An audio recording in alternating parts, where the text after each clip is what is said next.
जोशीमठ का ज़्यादातर पोर्शन अब बचने से रहा। पहाड़ों में सड़कों ने वो कत्लेआम कर दिया है कि वो पूरा पहाड़ टाइम बम में बैठ गया है ज़्यादातर।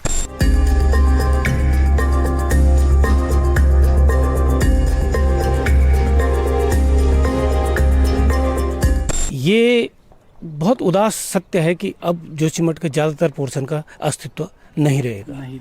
अब इसको कोई भी ताकत इसको अभी नहीं बचा सकती है, तो ये ख़त्म होने के कगार पे है। इसलिए अब कोई साइंस नहीं, कुछ नहीं, अब लोगों को बचाना बहुत ज़रूरी हो गया है। जिस तरह से क्रीपिंग की स्पीड बढ़ रही है, पहले स्लो मूव हो रहा था सब्सिडेंस, अब बहुत तेज़ी से हो रहा है। तो बहुत तेज़ी से कभी ये भी सुनोगे आपकी 500-600 या 50-60 घर एकदम कोलैप्स कर गए। तो इसलिए तत्काल लोगों को वहाँ से विस्थापित करना बहुत ज़रूरी है। जोशीमठ का ज़्यादातर पोर्शन अब बचने से रहा। 1939 में एक पुस्तक प्रकाशित हुई जिसका नाम सेंट्रल हिमालय था। प्रोफेसर हेम एंड प्रोफेसर गांसर, ये स्विस एक्सपर्ट जियोलॉजिस्ट थे।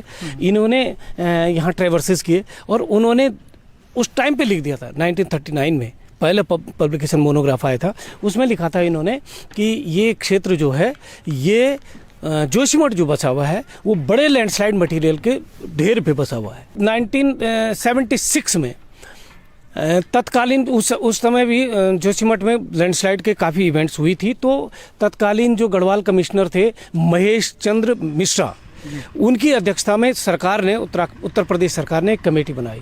उन्होंने एक बहुत शानदार एक कंक्लूसिव, बिल्कुल टू द पॉइंट एक रिपोर्ट दी, जिसमें उन्होंने कहा था कि बहुत साफ रिकमेंडेशन थी कि यहाँ कंस्ट्रक्शन को हतोत्साहित किया जाना चाहिए। अगर बहुत ज़रूरत पड़ी तो बहुत समुचित अध्ययन के बाद किया जाना चाहिए। बड़े कंस्ट्रक्शन अवॉइड किए जाने चाहिए। जो वहाँ इरेटिक बोल्डर्स हैं उनको तोड़ के तोड़ना नहीं पड़ेगा, उनको नहीं तोड़ना चाहिए, उनको डिस्टर्ब बिल्कुल नहीं करना चाहिए। इरेटिक बोल्डर मतलब मकान के बराबर बड़े बोल्डर हैं वो, उनको बिल्कुल डिस्टर्ब ना करें। छोटे मोटे कंस्ट्रक्शन के अलावा मतलब बड़े कंस्ट्रक्शन अवॉइड किए जाने चाहिए। साफ उसमें लिखा गया था ब्लास्टिंग बिल्कुल अवॉइड किया जाना चाहिए। हुआ क्या, वो जैसी ही सरकार की रिपोर्ट थी, सरकार ने उसको डस्टबिन में डाल दिया।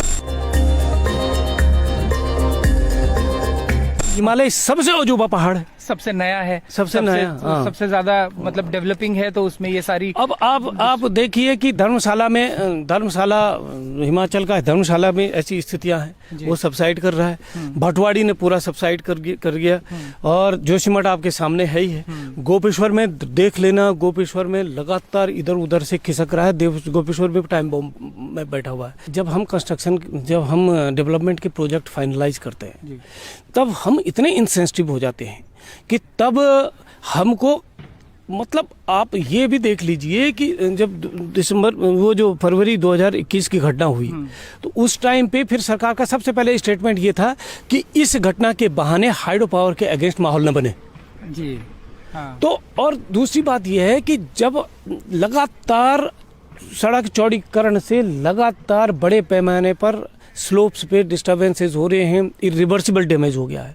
पहाड़ों में सड़कों ने वो कत्लेआम कर दिया है कि वो पूरा पहाड़ टाइम बम में बैठ गया है ज़्यादातर।